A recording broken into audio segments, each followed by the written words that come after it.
Hey, John, you know what I hate? What's that? Guests. Oh, yeah. They just bog everything down. They just really get in the way. It's like they just sort of muck up the normal flow of a podcast, and they just really ruin the episode. I feel like it just sort of ruins everything for the listeners. Oh, wow. Oh, my God. Dramatic ululation. What's going on here? Well, welcome to Eric and John Hate Stuff, featuring Alex. Eric and John hate Alex. Rebuke Alex publicly. Yeah, it's a dive into my self-esteem. This is Eric Arneson. Hi, Eric. You're on the show again for talking about Dune. Hi, I really love talking about dudes. Dune. It's Dune. I love talking about Dune. The Dune dudes. We can talk about we dudes. are That's cool. the Dune dudes. I mean, we're going to be talking about dudes. Yeah, there's some foxy people in this movie. This is a movie about worms, and we all know what worms are. Cars. Mushrooms. Oh. But I still got some sand in my shoe. Sand in my shoe. Sand in my shoe. Sand in my shoe. Dear audience, I would like to get ahead of us for a second and read to you from a letter that Frank Herbert, the writer of Dune, sent in 1965 to a fan that said, "How do I pronounce the words to Dune?" He said, and I quote, "It doesn't matter, have fun," but did give recommendations on how to pronounce them. The ones that you're going to, and by you, I mean the audience, you judgy pieces of shit, I'm going to point out that he pronounces it CH. Not Seach. Tabur, not Tabur, as they do in this movie. Some of the other takeaways are Benny Gesserit, like Benny and the Jets, Gesserit. Uh-huh. And I think the rest are pretty all right. Oh, and no one knows how to say Harkonnen. That's just, there's 7 different pronunciations. Yeah, I've just accepted that that's what it's going to be in this movie. I was wondering, what about Arakeen, you know, the city? They don't have Arakeen. They have Arrakis is the way. He's got R-O-C-K, but the O has the smiley face over the top, which I don't remember how that works in phonetics. Let's start with this. Pronunciation. Oh, wait, I already did that. Okay. This, I feel like the meme of this movie was better than part 1. The meme culture around this movie I found to be stronger. You know, I'm not sure. I know that I've explained this to Alex before, but every time I come across a Dune meme, I text it to him. Yes. Yeah, I do a fair amount of that because it's usually like the one person that would get this joke that I know. Yeah, for me, it's mostly like I know Alex is annoyed by me by default, and I just want to make sure that I am the most annoying person in his life. So if it looks like we got to fight live on air. Yeah. Also, I'm not annoyed by you. I'm annoyed with you. Oh, we get into a huge fight about who hates you more. Exactly. Oh, wait. Hey, speaking of who hates me more, Cheney is how Frank Herbert pronounced her name. Nope. Well, I'm really sorry, like Frank. Dick? That's wrong. Literally, the pronunciation guide is like Dick Cheney on Arrakis.net or whatever, where I found the letter. I usually just pronounce her name Mary Jane Watson. Why would you do that? No reason. It's Zendaya, who was in the Spider-Man movies. Yeah, but that's not her name in it, is it? Yeah, she plays Mary Jane MJ. in the Spider-Man movies. Yeah, they call her MJ. Really? Yeah. I don't think She's I knew Mary that. Jane. We've talked about it on this very show. Yeah, but that is the worst argument for me remembering something, John. That is nonsense. There is no continuity between episodes of... You just enter into a fugue state and then find out that you've podcasted. Yeah, well, what I like to say is I enter into my entertainment mind, and I'm in the zone. Sorry. I got my Kobe Bryant-like Black Mamba ability to get into the zone and entertain the audience. That's true. That cannot I have be denied. another pronunciation question. Please. The director of Dune 2, Denis Villeneuve. Denis Villeneuve. Yeah, it's francophone. You don't have that final v in there?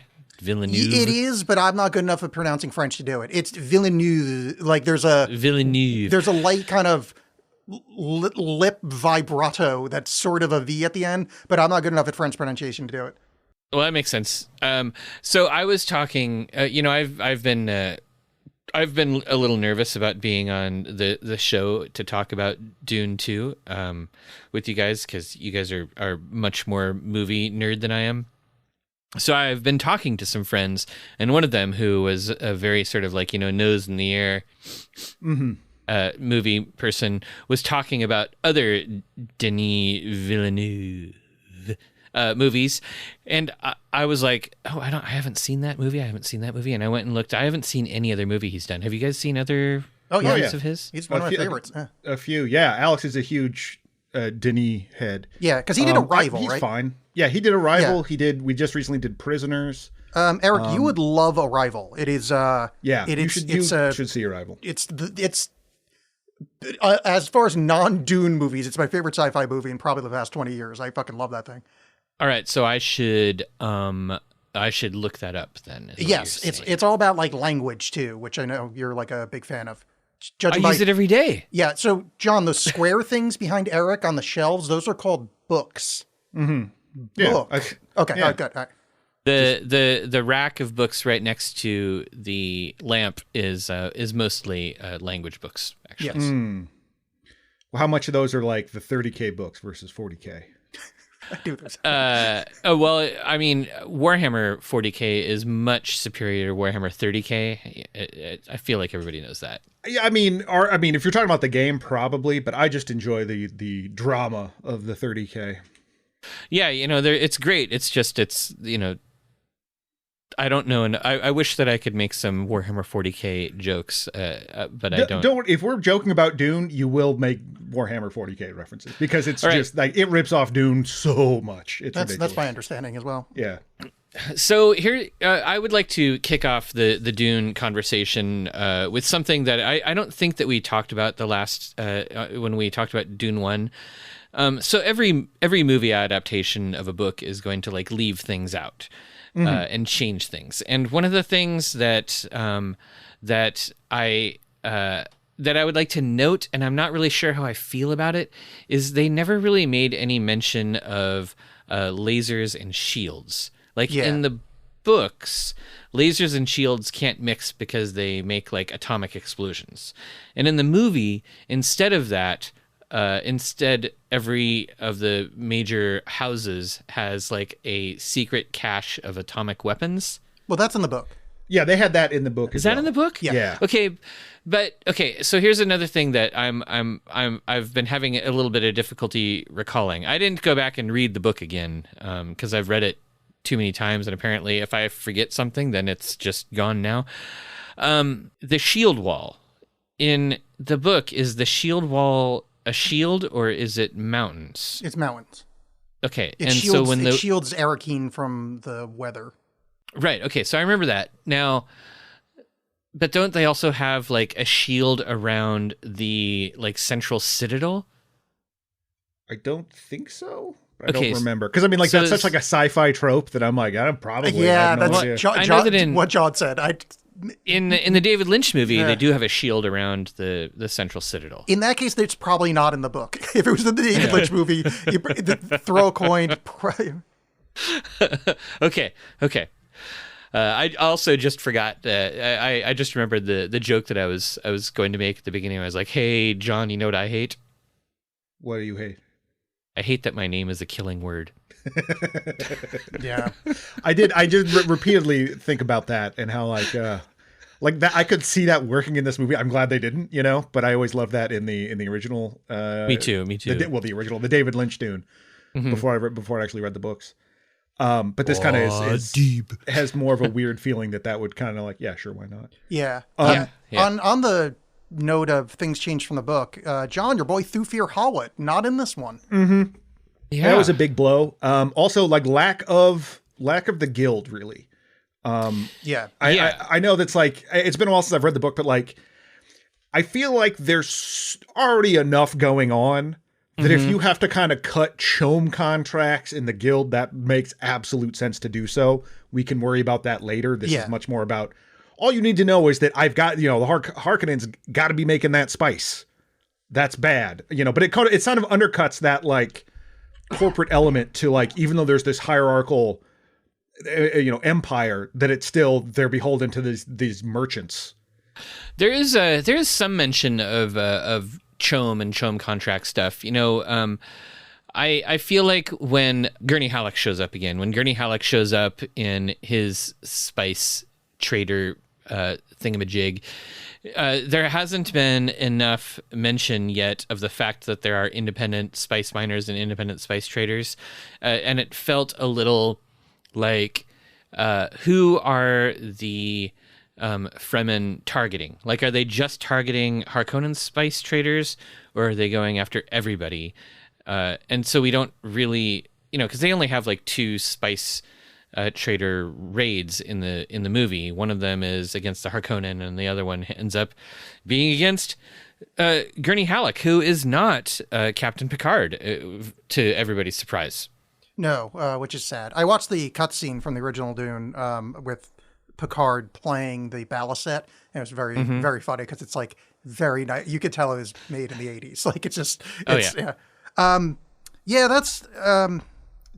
I don't have a lot of, I don't like to give my thoughts on the movie first, but like, just to get out of the way, I don't know that I've loved another movie more than I loved watching this one in the theater. This was like, I've read this book so many fucking times, like, oh my God, they did it. Like, I was getting like teared up. But I will say, who is fighting who is not clear in a lot of parts of this film. And like, I've read the books, so I kind of like, I know what's going on in quotes, but yeah, I'm not saying you put somebody in uniform or whatever, but like it got pretty muddled on more than one occasion. Yeah. Like I definitely can't speak to how effectively this works for like, because there was definitely, I feel like there's a certain amount of me filling in the gaps.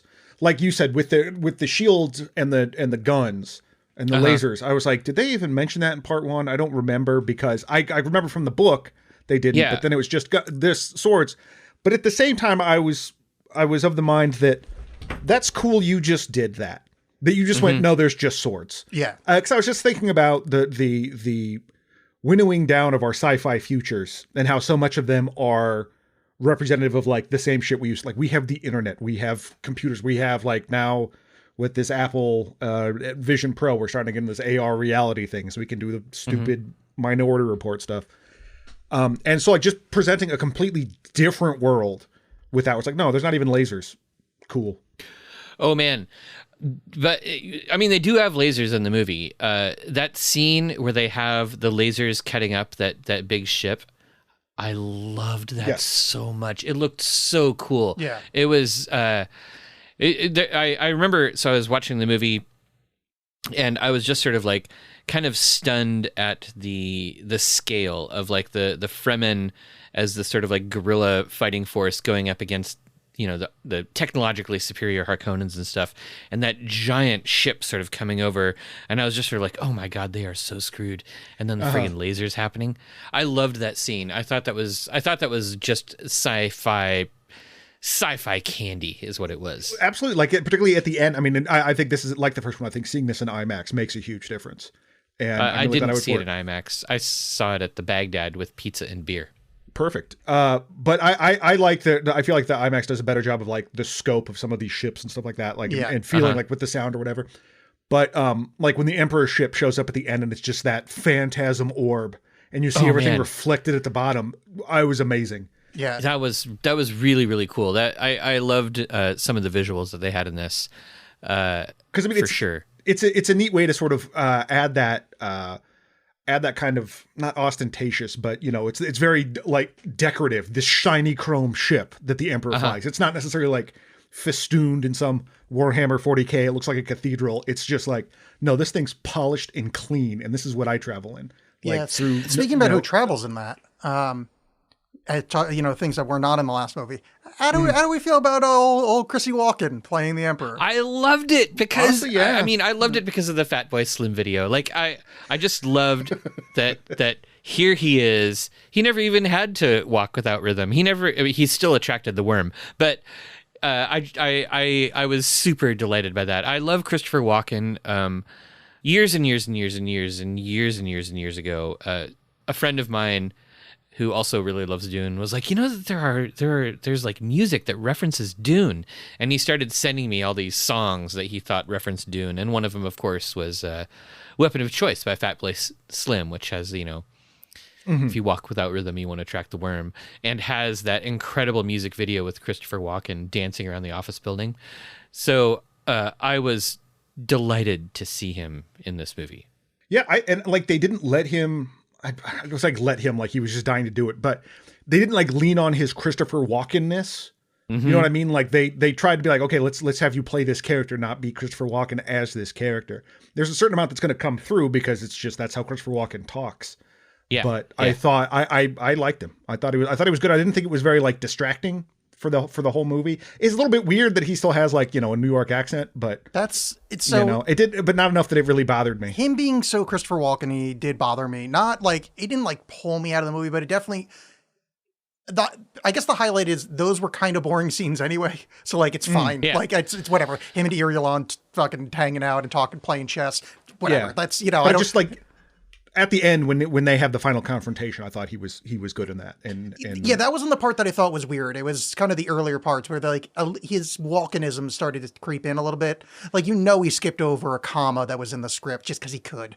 I was just gonna say I always liked Jose Ferrer as the Emperor in the David Lynch one. How he's like really just kind of a toady at the same. Like your first introduction to him is with the Spice Guild navigator, and he's like, yep, gotta put on a happy face for you. Yeah. Gotta do a little dance. Yeah. And like that, the Emperor didn't necessarily have to do that in this one. So he's like a little bit, it's more just like his manipulations coming down on him. And you saw at the end that it wasn't, I thought he conveyed in his performance that it was a little bit more like the weight of him feeling that and being kind of upset that he not just like, oh shoot, I got caught, but the fact that he got rid of Duke Leto kind of affected him. Yeah, I mean, I feel like he had more personality and presence in the movie than he did in the book anyhow. He seemed to be there. He seemed to sort of like come across as someone with more feelings than he did in the book. I again, it's been so long since I've read the book that I might be misremembering this, but I always felt like in the book he was a little bit of a nothing burger. Yeah, he's not really in it. It's mostly Irulan talking about him in the book, less than him actually doing anything.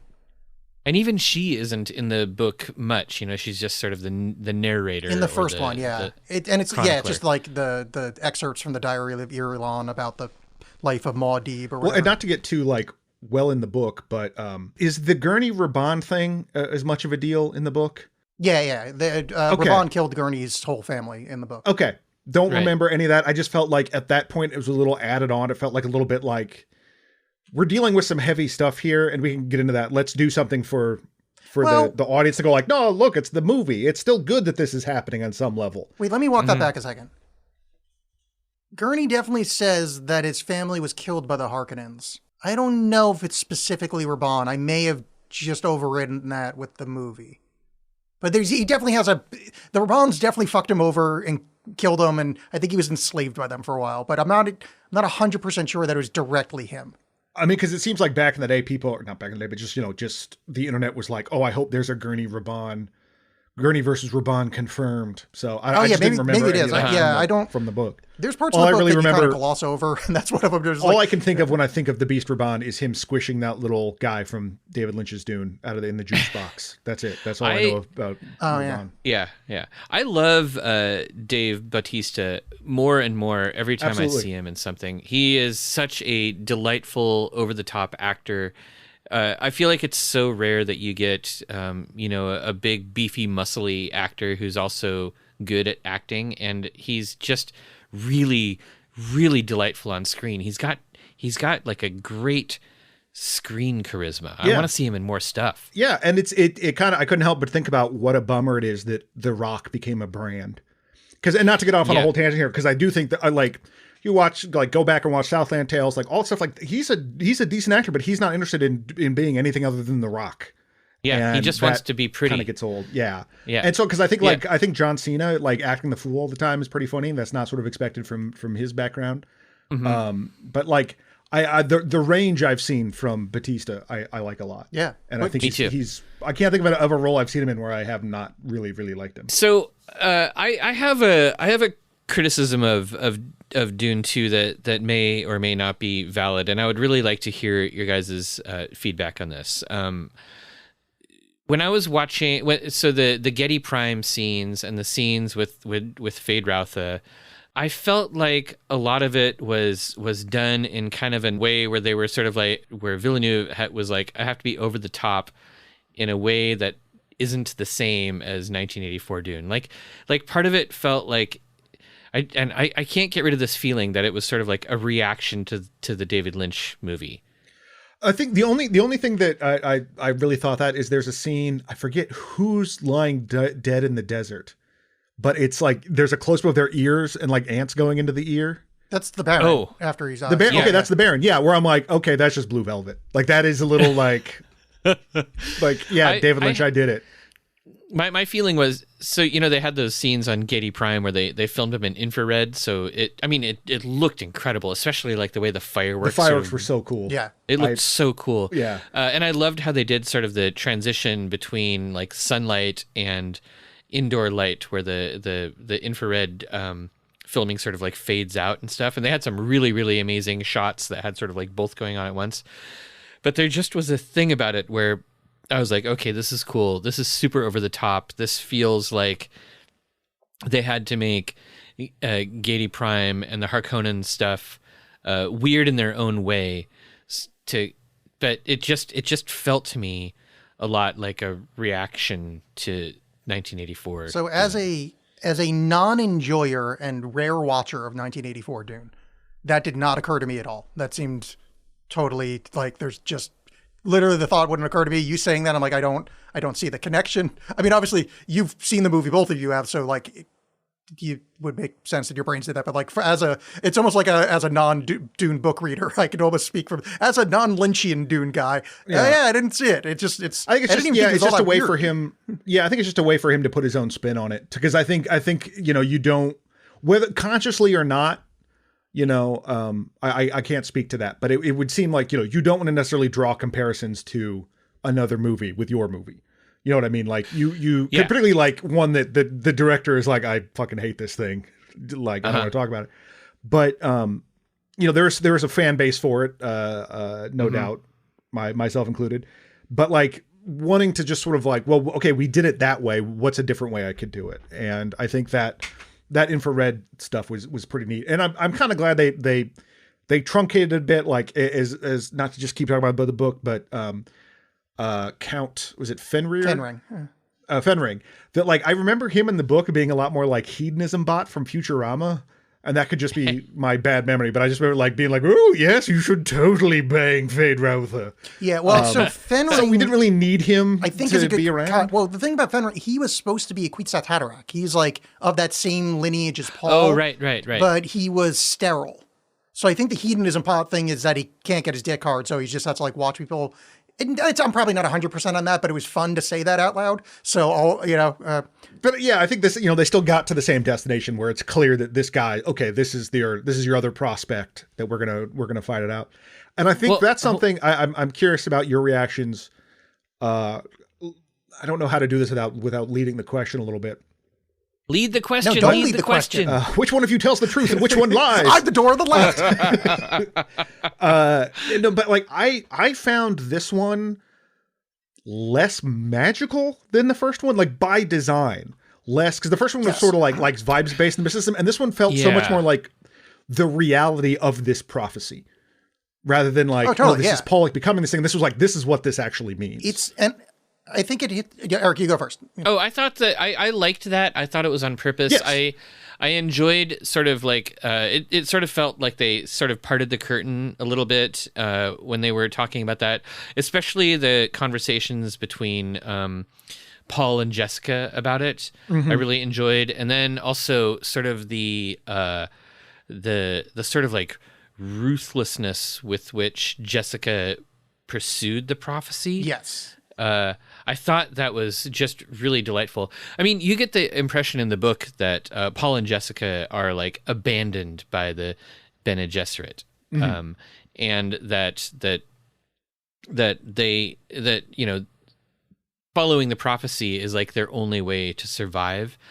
And in the movie, I felt like that came across pretty well, and I also liked how Paul Paul isn't supposed to be a lovable character. He's supposed to be a kind of a little. He's supposed to be a monster of his own, and I liked how his revenge sort of drove him in the movie, especially since he did some, especially the way he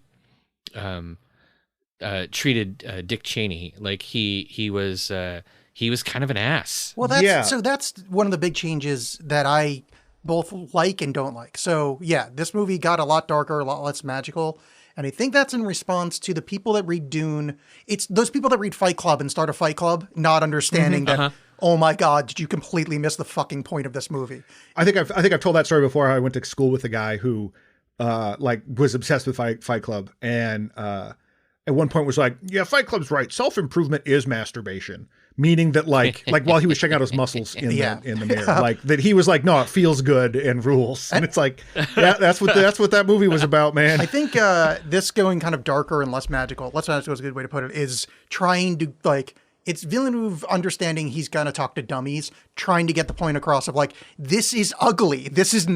Paul is not a charismatic leader. I mean, he's a charismatic leader, but he's going to kill, like, these are fucking terrorists. They even at one point says, I have to make them afraid. We don't have the people. Like, he almost looks in the camera and be like, Allahu Akbar, get it? But we're fucking terrorists. We're in sand. We're killing people. Get it? But but people still do. I think it's great that the terrorist only means Middle Eastern. I think that's cool. But that's what Frank Herbert's talking about in the book. No, I know. But I just don't want to miss a chance to make fun of you.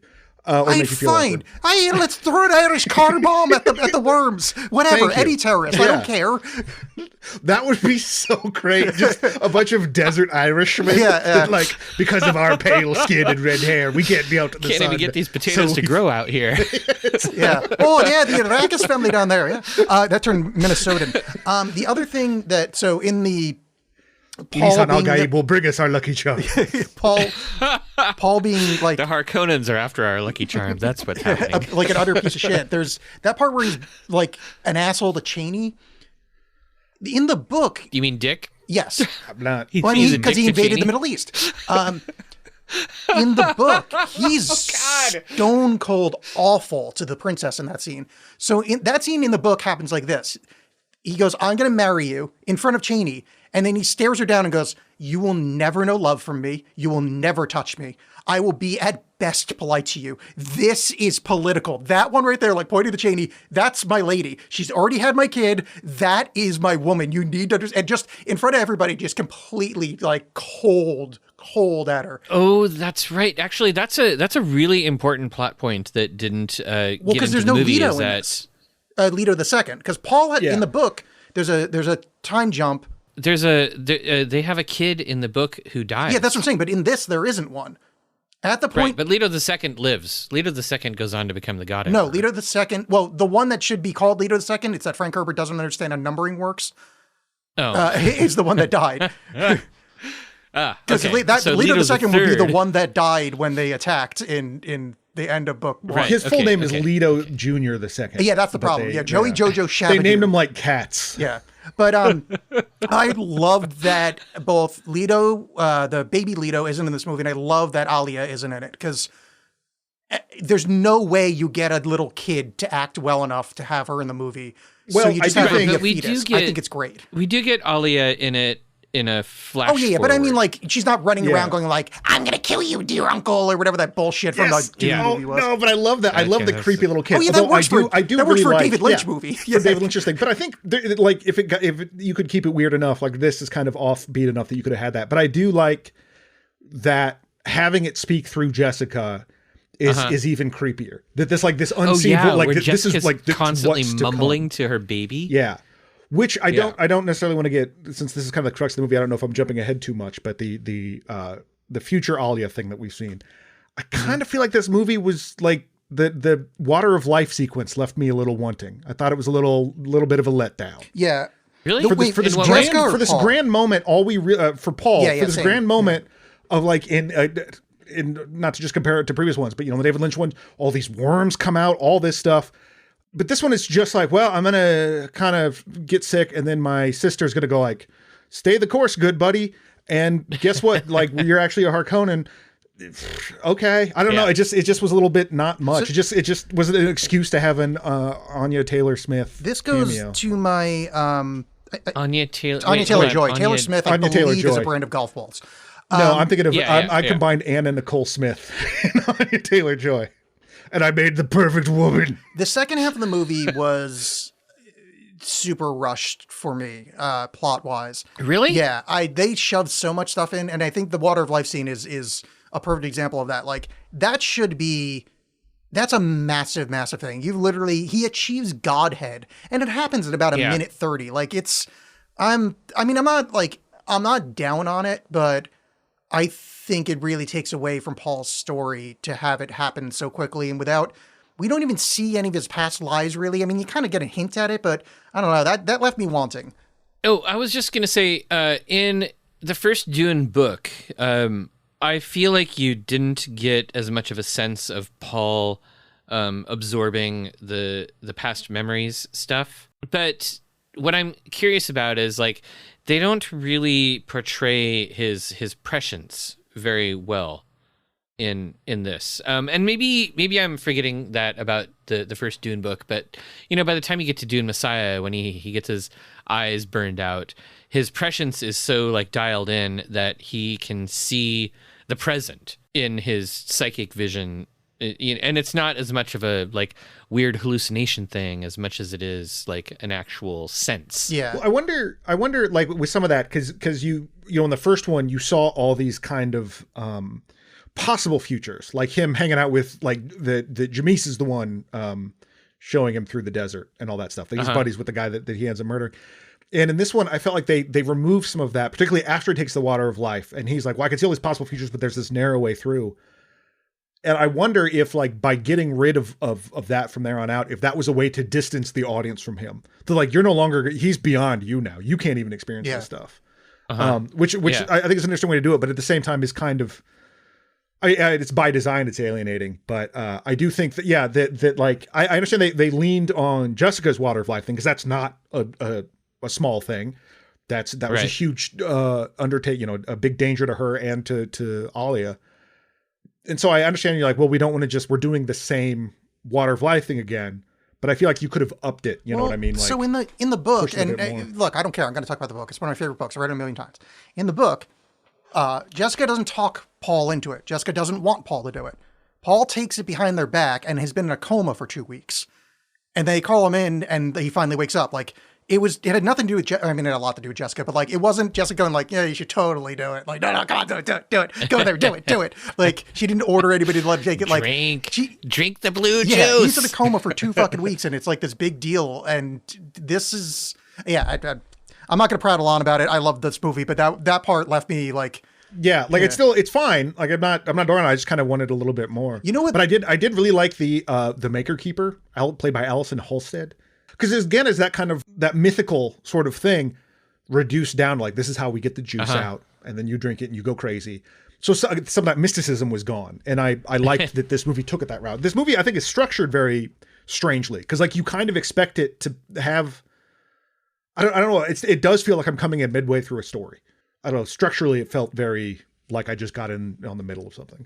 I think that midway through the story thing, that they like, I got that same feeling in this movie, but I like that because I think that there's something in Dune, in the novel itself, that kind of wants you to feel that way, right? Like there's a lot of world building behind the scenes, or world building that isn't spelled out explicitly, and a lot that is spelled out explicitly. But there's like the Orange Catholic Bible, which doesn't really make much of a appearance. There's like the Butlerian jihad. There's like all this stuff in the book that sometimes is kind of explained, but other times is sort of like hinted at in the background. So you always have this sort of like, you're coming into this halfway through the story. And I like how Frank Herbert did that, because Dune takes place 10,000 years in the future. I think Dune takes place 10,000 years since the jihad. It's like 30,000 years from us. Right. Okay, fine. Whatever. Thanks. Oh, Alex, sorry. Oh, no, I guess the one time I correct you, it's interrupting not my- fine. But, you just jumped down my throat. Yeah, wow. Okay, yeah. He's Cool. our Not fine. guest. It's not. I'm the guest. Okay, I think that Frank Herbert wanted that feeling to happen. That you're coming in halfway through a story where there's all these, galactic politics and galactic history.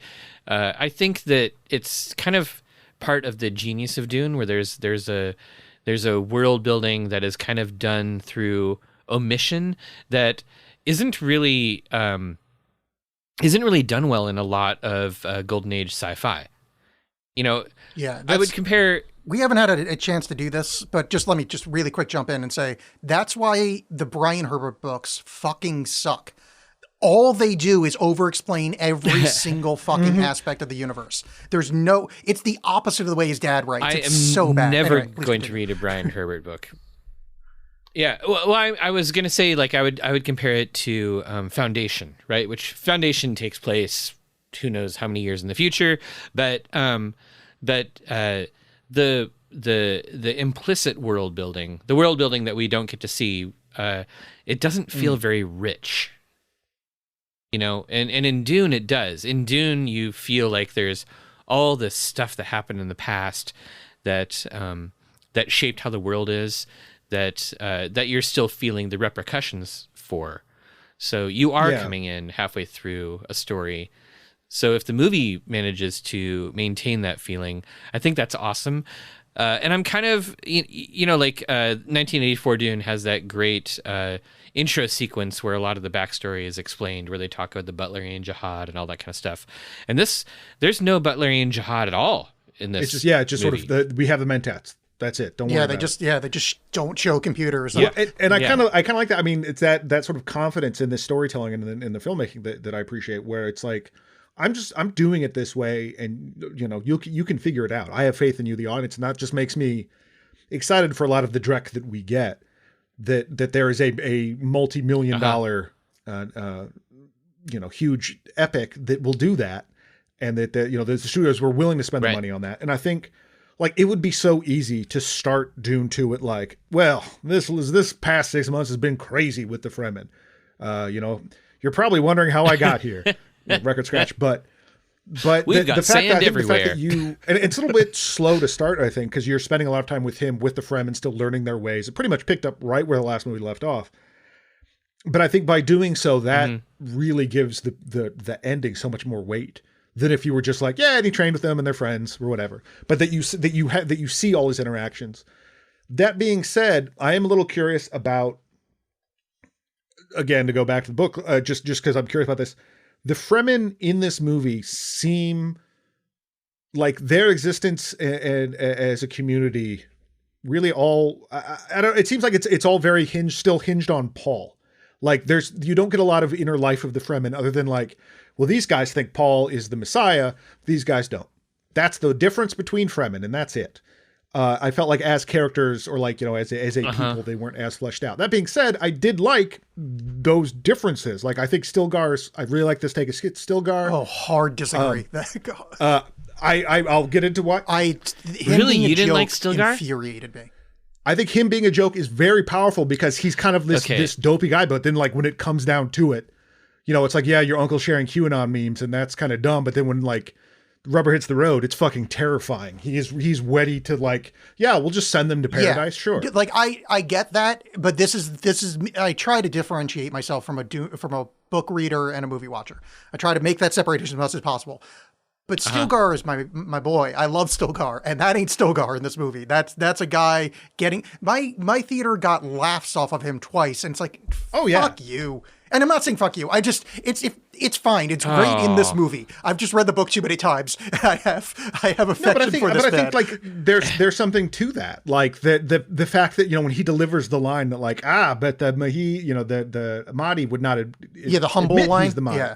Yeah, that's a laugh line, but at the same time, this is totally what he believes, and then that power of belief. I think it plays into the sort of you thought it was funny, but this now he's murdering people because of this man. Yeah, but the other aspect of that too is that I think I like Zendaya, and I thought she was a good Chani in the first movie. But this movie, she feels too much. You know, the phrase people always use is that lady's face looks like she's always known what an iPhone is. And she's got like a wry kind of sarcastic face at times, like especially in regards to the Stilgar stuff, that feels too like 21st century kind of Gen Z face. And it took me out, especially with the Stilgar shit, where it's like, really, you're trying to do like a wry New York to the, I don't know. It's well, I thought the other so the other character was I think it was the other one that was like constantly giving Stilgar shit. Oh, Cheney's friend. That's like she's not even in the book. Yeah. The one who died. Yeah. Oh yeah. I thought she was a lot more like, fuck you, not like in a New York kind of way, but in this like, I don't agree with your your Southern fundamentalism. That felt more like natural than the Zendaya thing. I think at the end, I thought it was an interesting choice. Like you talk going back to Zendaya being or Chani being like the one left behind or the one froze out in this one versus Irulan. I was like, I don't remember. I remember her kind of being more on board in the book, or certainly in the David Lynch movie. But like at the same time, I think she's more aware. I think in this one, it's a lot more of a betrayal, which I think works. And I think like while kind of giving her character a little bit more agency, it's like if you're going to try to update this for a modern audience, that makes some sense. But it also sort of represents that feeling of betrayal that, you know, whether or not that comes forward in the other books, I don't know. You know, it seems like they're kind of in with Paul, but I liked that's like, okay, audience, if you're not figuring out what's going on, look at like those cards that tell you what emotions mean. Like this is that. Like this is not good. What's happening right now. Yeah, I read a really good fan theory, which is that Cheney is going to be sort of the leader of the anti-Paul faction in the next movie, and that I think could make some sense. You know, the Dune series as it goes on, it gets complicated, and that's one way to put it. Well, it seems like it would be way more difficult to get the audience to engage with, especially Children of Dune and Dune Messiah, just because of how complex the story gets. So I can see having, you know, a big name like Zendaya sort of be present in a different sense in the future movies, and I really, really hope that they keep making movies because I want to see. Well, he said I think he said he's done after Messiah. That makes sense because like there's, I mean, like as much as I kind of agree with you, I always tap out. The times I've tried, I always tap out at Children of Dune. But I can also see as a filmmaker being like, yeah, I don't want to do that's the next like 12 years of my life. I don't want to. And also, it's so fucking hard. Like I would love to see Dune Messiah. That's one of my favorite books of the series. But as a filmmaker, as a serious filmmaker, how do you approach Worm Boy? It's just that's hard. It's like Scorpion King. Oh yeah, and that's famously looks good. You get the Rock, and he plays the God Emperor, and you just have him like being up there all pretty and stuff. Yeah, I think by the time we get to like Children of Dune, we'll get some Taika Waititi directing. Ugh. Maybe the guy who did Free Guy. Well, you know, that's actually, I think what's going to happen is he does Messiah, doesn't want to do the next books, and we get a 60% of the budget Children of Dune, which doesn't do all that well, and then we get oh god, who's the dude who ruined Superman? Singer, Bryan Singer. I've never seen the Bryan Singer one, but I mean the Zack Snyder one I didn't care for. Oh, maybe it's Zack Snyder. Wait, did Bryan Singer do Superman? Bryan Singer did Superman Returns, which I have never seen, the Kevin Spacey one. And that's the guy. That's a movie. Oh, I saw that one. Their personal lives. Those two guys. No. You're confusing that with love what they do off camera. Yeah. With you loving The Fifth Element. On the beginning of the movie note that this only is terrible if you've seen The Happening, but that part where the bodies are falling down is so the opening of The Happening that I was like, yes. And that's not this movie's fault. This is not a knock on the movie. This is a knock on my brain having sat through that movie. But I did like that the Sardaukar at the beginning, which again, like that sort of mysticism, because we see in the first one, Sardaukar trained on this rainy planet. You got the weird voices and all this stuff. Oh yeah. And this, they're just cannon fodder. They don't do anything. They get no one. They look cool as hell. And that bit where they just like take off and fly was awesome. And I like the close up, not really the close up, when they're walking away, you see the weird little fan that's cooling them off. But yeah, they're just dropping from the cliffs. It was no, great. the ones with the fans. Those are Harkonnen soldiers. Are they? Okay, because I thought they were still the Sardaukar. The Sardaukar don't show up until the very end when the Emperor is there.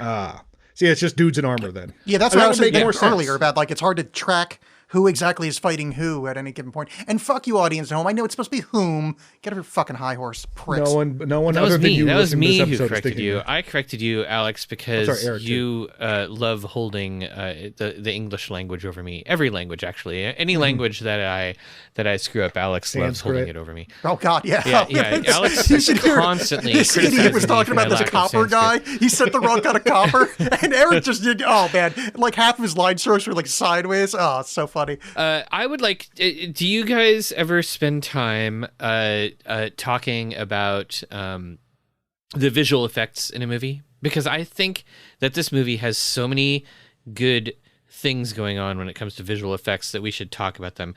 And I would like to start off by saying the ornithopters. I love that scene where all the ornithopters are like going in to, hunt the Fremen and stuff. It made me think of Apocalypse Now. Absolutely, yeah. I think the sort of the Vietnam comparisons are absolutely intentional, and I think that like this, particularly like this movie is a great argument for sound design, because like I think the sounds really help sell all this stuff, and just like I love the sound of the ornithopters. And just like how like bassy the gunfire was, really felt like you were on right the sound there. note. Very quick, my first note about this movie is this makes Christopher Nolan look like shit, because I understood every fucking word of dialogue through this entire movie, and I was like, no, it's not because it's loud and shit. It's just you suck at fucking mixing dialogue, Nolan. Yeah, it is. Well, actually, there's a whole article. I think it was in the Atlantic or something about how like Gen Z is watching movies with subtitles on. It's a hugely thing. Part of that's just because shit's mixed so weird. Yeah, as a not Gen Z, I do that too. Yeah.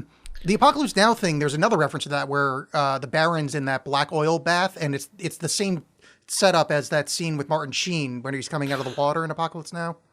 Martin Sheen? It made me think of it made me think of oh shit, who's the old bald guy in Apocalypse Now? Marlon Brando.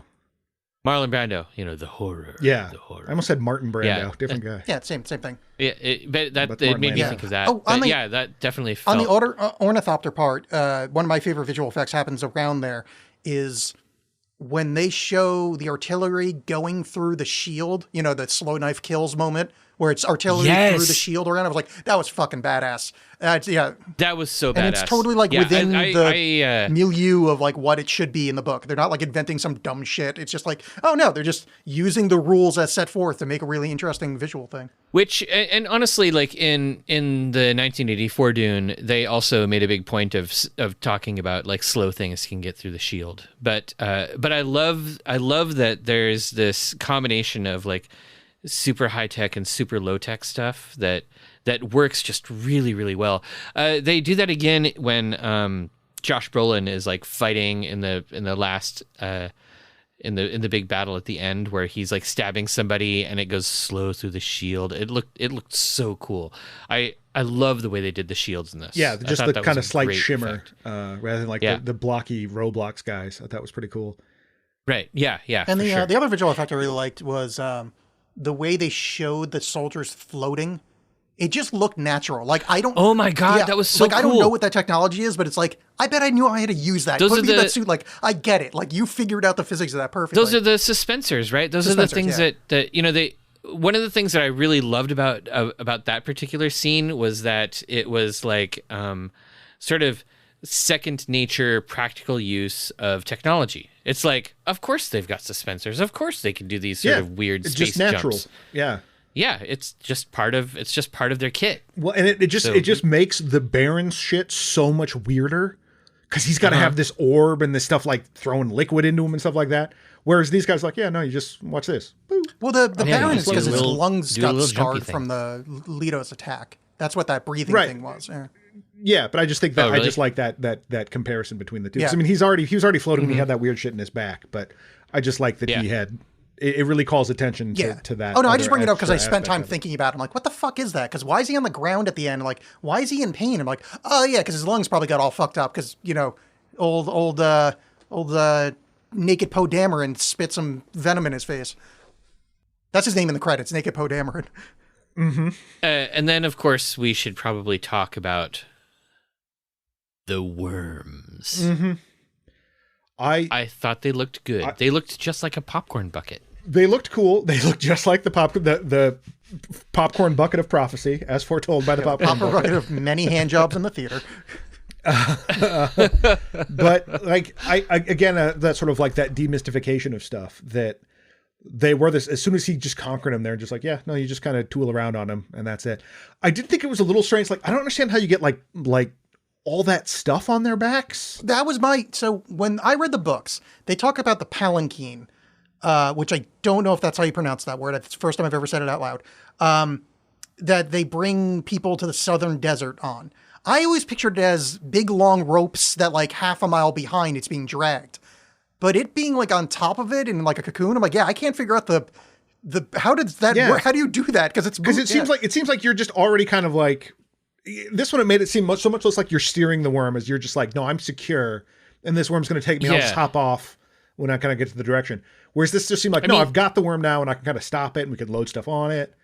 And I don't know. It wasn't enough to take me out of the movie necessarily, but I did kind of think about how the logistics of that are supposed to work. It's like I don't think there's anything in the book about being able to stop the worm. You get the impression that they're just always going, so you have to have stuff ready. You can, in the books, you can turn the worm, and the only way to stop it is to get it super and that's tired. How you get people on the top of the worm is by turning it. Which I thought they did a good job in this. So maybe without going into like, boring detail. Like in the book, it's you open up one rib segment. Yeah, they still had like you open the scales. And the worm goes, I don't want sand in there, so turns away. And that's how you control it. Yeah. But it spends a lot of the time in the book, which is great in a book, but in a movie, oh boy, do you not want to have a fucking somebody sitting there giving an explanation, still going, I'm a joke now over here. You want to pull on the, oh, not that big of a worm. Oh, you made a joke out of him.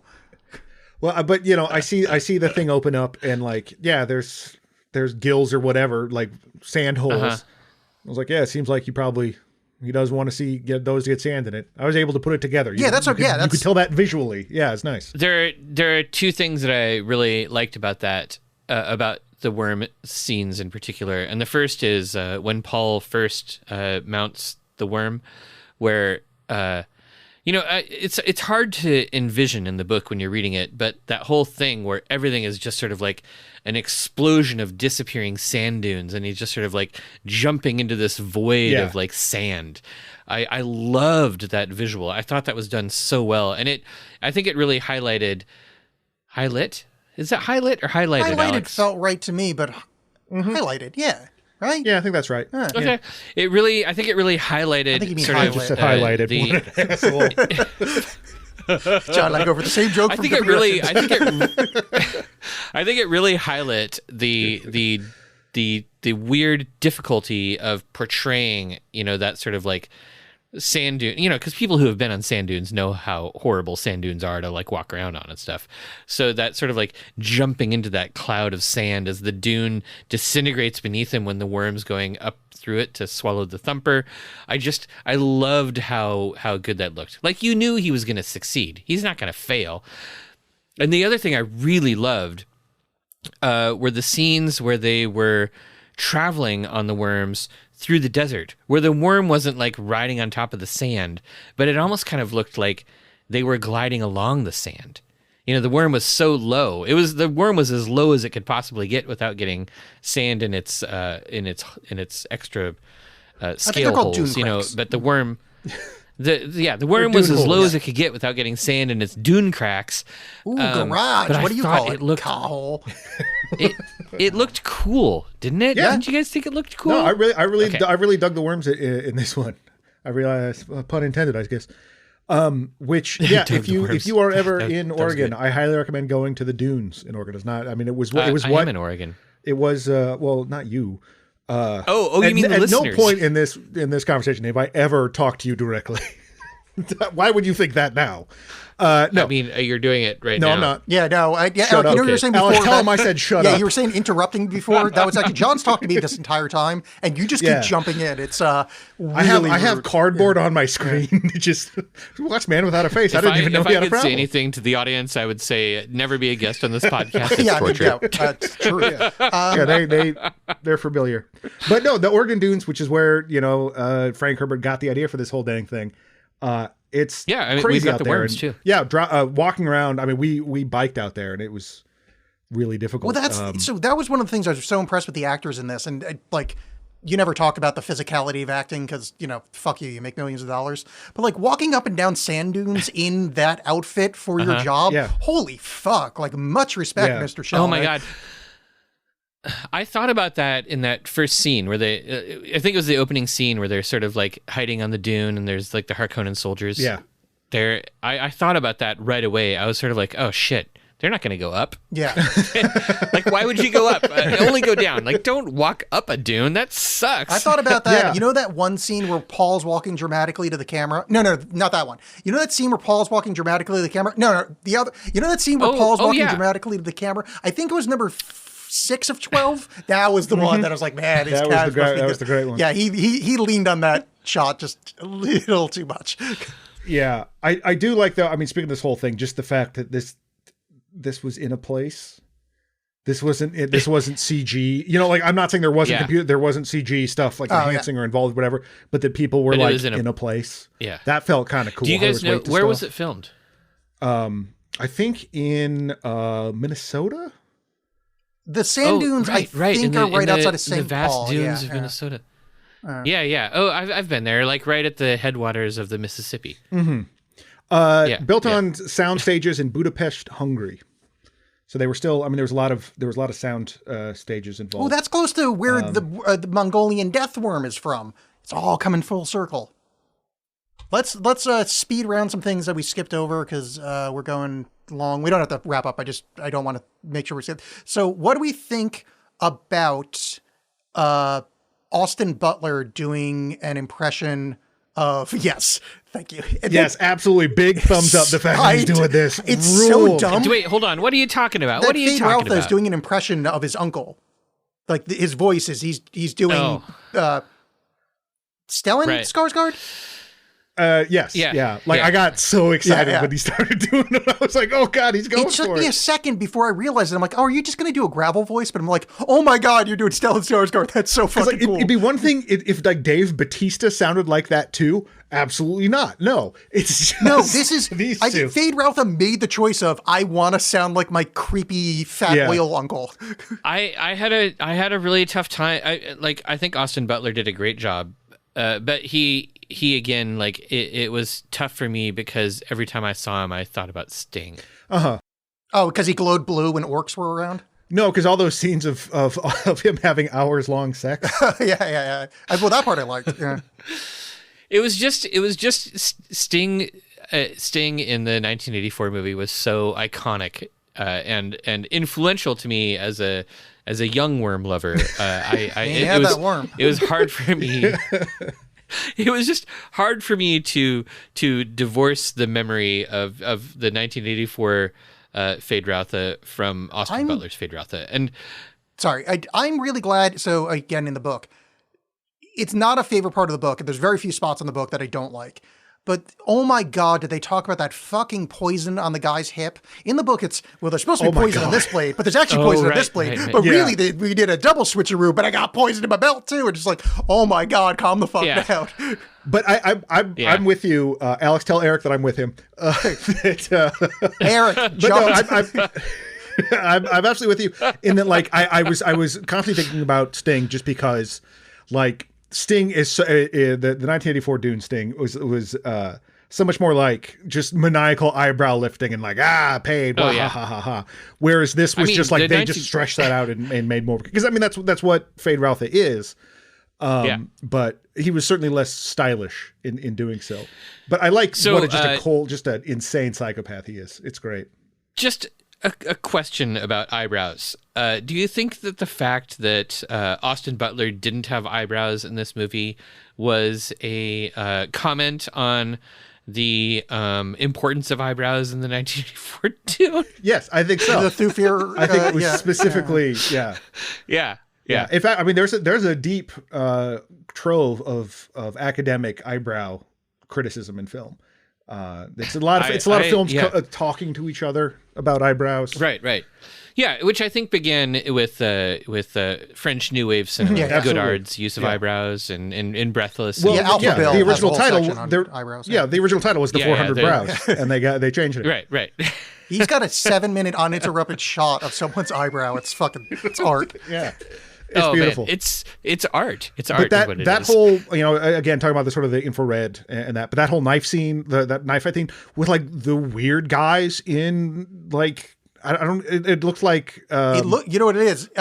It's season 2 or 3 of Hannibal where Will Graham starts, did you watch that far in? Where Will Graham starts realizing that Hannibal's the bad guy, and every time he shows up, there's just a weird black leather man dancing around in the background of the scene. Wait, what?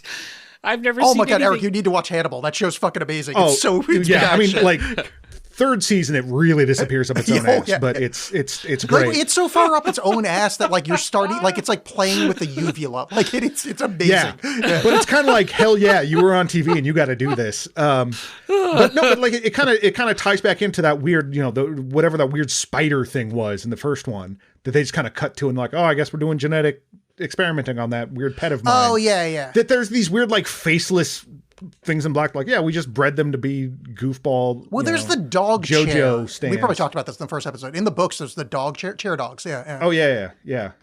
Okay, so on the fight note, what do we think about Fade versus Paul? Villeneuve really let us down by not putting Fade in underwear with wings. I appreciate you doing an Alex impression on the show, talking about underwear and lusting after young men, and I appreciate that. It's your commitment to the bit is admirable.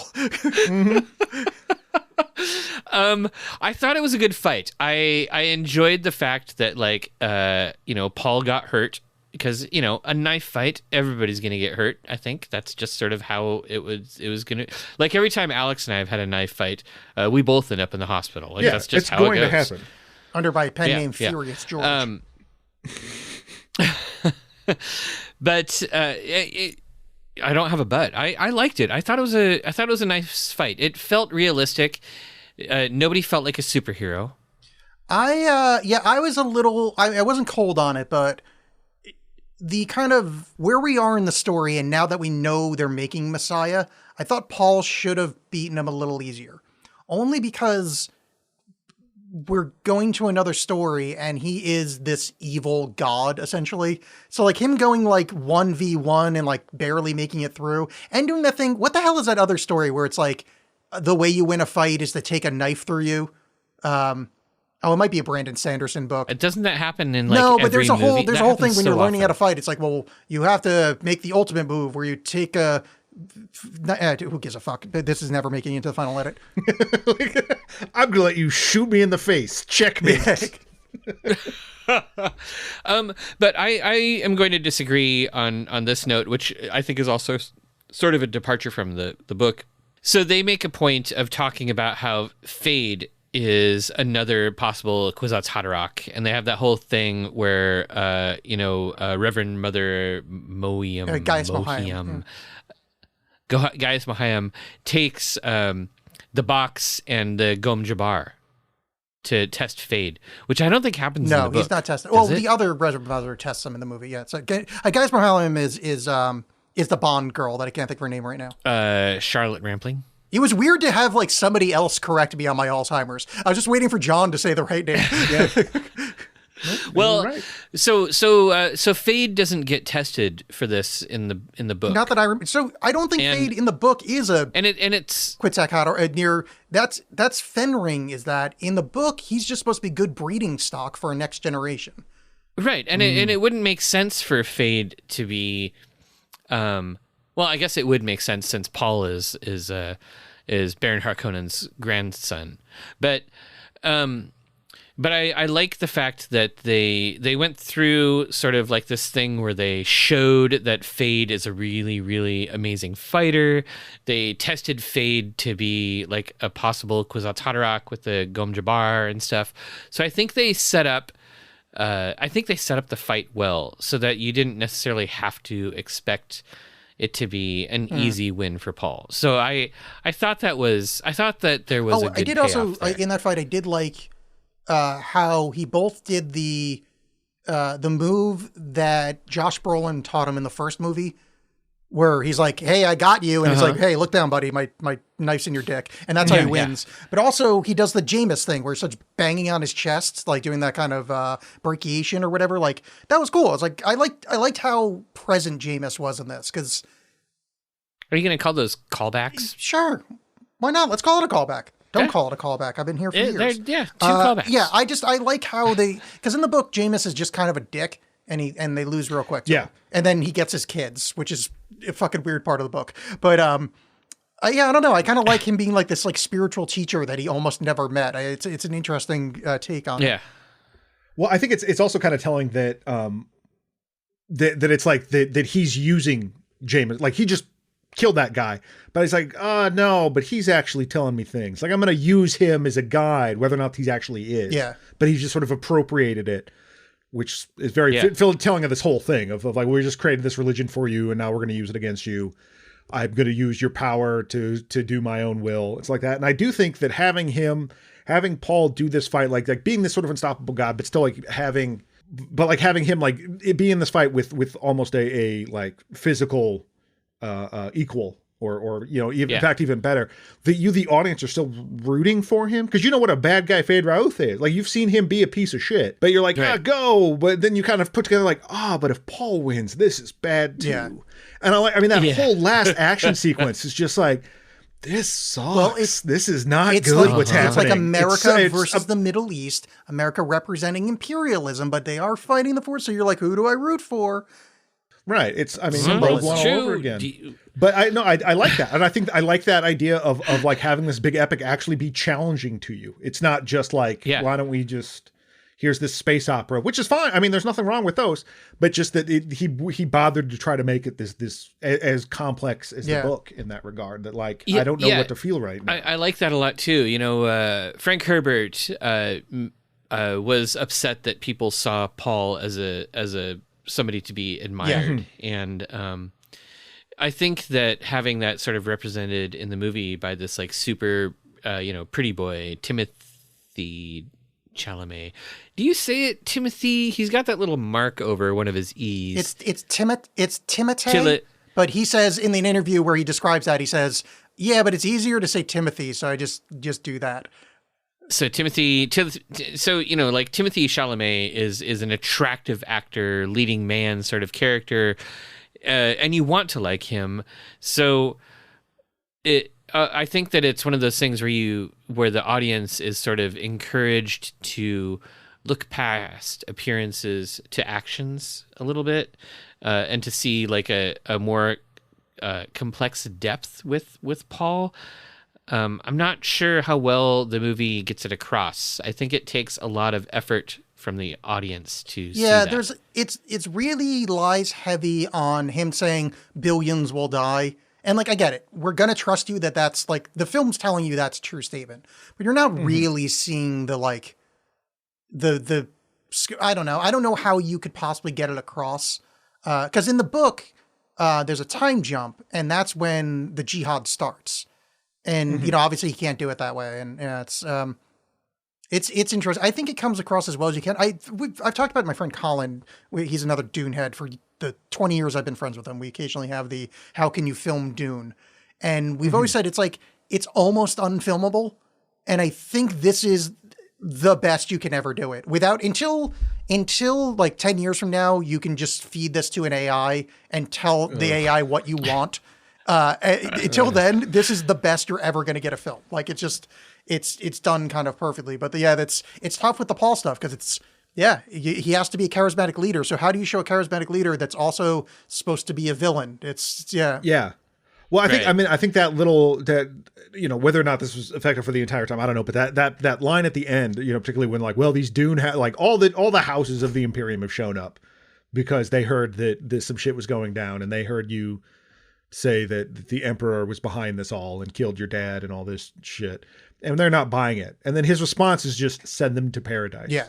Not like, okay, well, no, look, let me explain it. He's like, no, fuck him up. I don't care. Like, He's like, we're really doing yeah, this. we're gonna Dune Part 2 this. So there were a lot of really great actors in this movie, and I would like us to have a little vote or maybe a consensus where we say which actor. Wow, won Eric, the you movie. remembered. This is a segment Yeah. on our other show that at the end of the episode we're supposed to say who won the but- episodes, and we've remembered 10% of the time, maybe. Let's say. Yeah, but like instead of looking at like background characters, let's talk about like which actual main character won the movie. Okay, so I have an answer, but I would like to give an honorable mention. And it's a lot of this comes from the interviews he's given, but this is the first movie that I finally understood Josh Brolin as an actor. That I'm like, oh, I get you. And I think he did a good job in this. I don't think he's like amazing, but like he's a fucking weirdo. And he's just because he's like he looks like a jock, but like he's a fucking weird man that says weird shit. And like apparently he like gives like he'll just record a 20-minute verbal message and invent poems and just send them to his castmates while he's driving. Like he's a fucking weirdo. And watching him in this movie, I'm like, oh, I get it now. Like I get okay. I'm like you've been revealed. The veil is lifted. yeah, but like it's like the sort of like a alternate reality Jeff Bridges. You know what I mean? Like I'm the yeah, dude. yeah, I'm just gonna do that's this it. stuff. And again, like like he's a guy that I always like. I don't watch Saturday Night Live anymore, but I watched some clips when he was on. He's like one of those people that's just like ready to play the fool when he needs Yeah. to, and I always admire that about actors that don't take themselves too seriously. In that So way. he won me over, but the person I think is the best in this, and because I think it's unbelievably heavy lifting, is Jessica Ferguson as Lady Jessica. Rebecca Ferguson. What's her name? As- Oh, because it's Lady Rebecca Jessica. Yeah, Ferguson. sorry. Yeah, Rebecca Yeah. Ferguson. Yeah. Sorry, I mean the top hat lady. No. Actually, I was going to say that simply because like any performance that Rebecca Ferguson does that makes people remember her for that instead of Dr. Sleep, I'm for. Yeah, well, Because honestly, Dr. I Sleep forgot is about such that, and shit. then somebody was doing a Jessica Ferguson bit on Twitter or no on Blue Sky, and I was like, oh fuck, top hat lady, I totally forgot that was her. But yeah, that's a Rose the hard role to hat. pull off. I think Villeneuve gave her more heavy lifting than the character in the book, and I think she handles it really well. Like the kind of half sinister, half like her being villainous, but also kind of buying her own shit. Like what's that dumb phrase from the 90s? Getting high on her own supply. The way that you kind of like you see her sort of buying it, but also not Isn't buying that it. from like the 60s? Oh, is it? I don't fucking know. I'm cool. Eric, I'm a young guy. I'm 27. I don't know your old man shit. Whatever, Scarface, whatever, I think, Grandpa. Lives in Scarface. I already talked about how much I enjoyed Dave Bautista's acting in this. I thought that this movie really allowed him to come into his own in a more serious way than he did in like the Guardians of the Galaxy movies. But also, throughout this whole episode, I've wanted to bring up Rebecca Ferguson and how well she did with Jessica, and so I'm gonna agree with Alex on this one. I think she really stole the show. She was sinister. Mm-hmm. I would be terrified if she was my mom. If she were my mom. Yeah. Pardon the bad grammar. Alex. Well, how I'm they not like how nearly they as big of a grammarian as you think I am. Erica, I'm with you. grammarian. Who knows that word? Yeah. But no, I do think like particularly like in alien. comparison to her first to like their relationship in the first one, I like this this permutation of like what's happened and it that kind of sinister but like she still cares about her son and like wants the best for him and all this stuff, but they're still like I'm gonna drink the water of life because I have no choice, it's gonna get us killed, but like at the same time we have to do this is part of the prophecy and like this has been laid out and I've got to make you do it in a way that doesn't feel like necessarily religious, but more like this is my duty as a Bene Gesserit. Yeah, it reminds me of like it's religious, but it's almost like that. I'm only going to say Catholic because that's what I was raised, where we just did all these things. And in no way did I even think they were religious. It's just like at one point you have to stand up, you get the bread, you walk away and you go home and get bagels. Like there's no, like, there was nothing, there's no spirituality there. It's just, that's the ritual you got to do it. Like I'm going through the motions. Yeah. Going through the motions. This is what you people seem to like. Yeah, she's definitely up there for me. I think I'd probably go Rebecca Ferguson for winning the whole thing. I mean, I think everyone was good. Like I liked Stilgar. I think I agree with you. Like sometimes they did. I forgot about that. Like, oh well, don't call one that big was a little much. But in general, I kind of liked what they did with Stilgar. But I think in terms of just performance and that kind of like, I want to see what they'll do next. Yeah, it definitely. Oh no, I thought Javier Bardem like knocked it out of the park, but he acted those funny lines great. It's just, I don't want them in the movie. Like he did, he performed them beautifully. I still don't like the Baron that much. I mean, there's still just like not much to him. They gave him even less to do, and he's just sort of like as a figure that's evil. And I understand, like even as the book goes on, he sort of gets replaced as a nemesis with Feyd-Rautha. But even in the book, the Baron isn't that deep of a character. Like he really is just kind of like, I want more power again. But I like Skarsgård. I thought he was No, he's fine. I just thought like that. As I also just am a sucker for Kenneth McMillan's like. Oh, you know, actually, wait, I take it back. Over the top. Not Rebecca Ferguson. You know who won Best Actor in this? Is like, I don't know, Auntie Momoa. I was just so happy he wasn't in this movie. Oh, like, it was just like, Jason yes, Momoa, no Duncan Idaho. Yeah.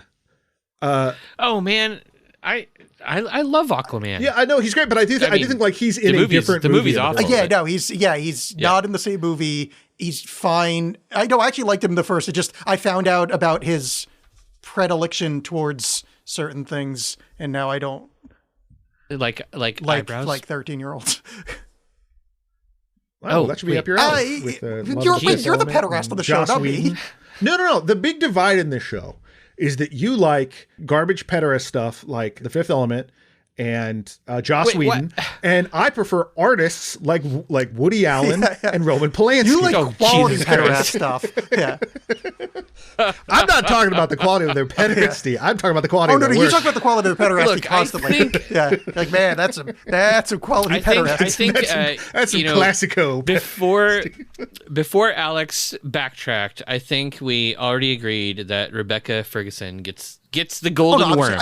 I just wanted to point out it was nice to not have Momoa in the movie because a lot of stuff has come out about him since the first movie, and I didn't realize that. I don't go to jasonmomoafacts.biz. Don't tell me how to live, baby. Do we have any final thoughts on Dune 2? If I'm being honest, I got a little tired of the desert. As far as like visuals go, I was very excited to get to Gidi Prime, just because like it got like particularly just like the first one.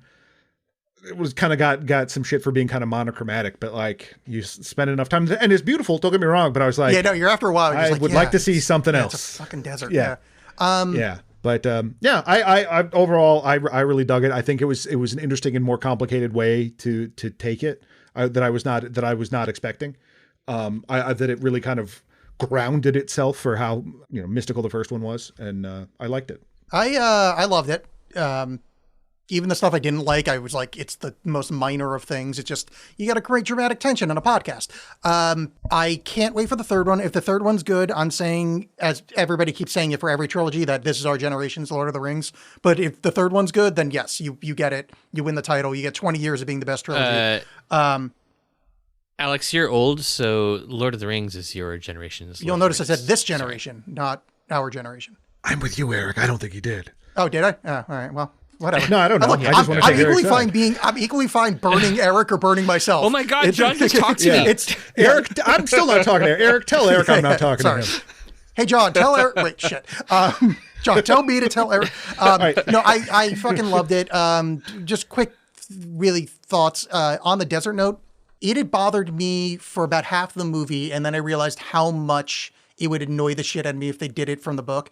There's no water discipline in this movie, which is so much of the book. Like the way that they act in the open erg, as they call it in the book, like Book Stilgar would murder every single person in a still suit because of how shitty they are with their water.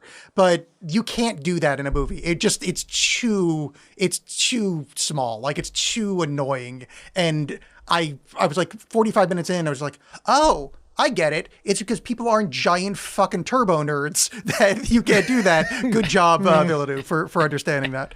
Yeah. There's some guy watching me like peeing into a plastic bottle being like, this is so phony. I hate this. Yeah, exactly. Yeah. Yeah. This is the Dune. thigh pads recycle the feces. Speaking of the thigh pads recycle the feces, Eric, any last thoughts on Dune 2?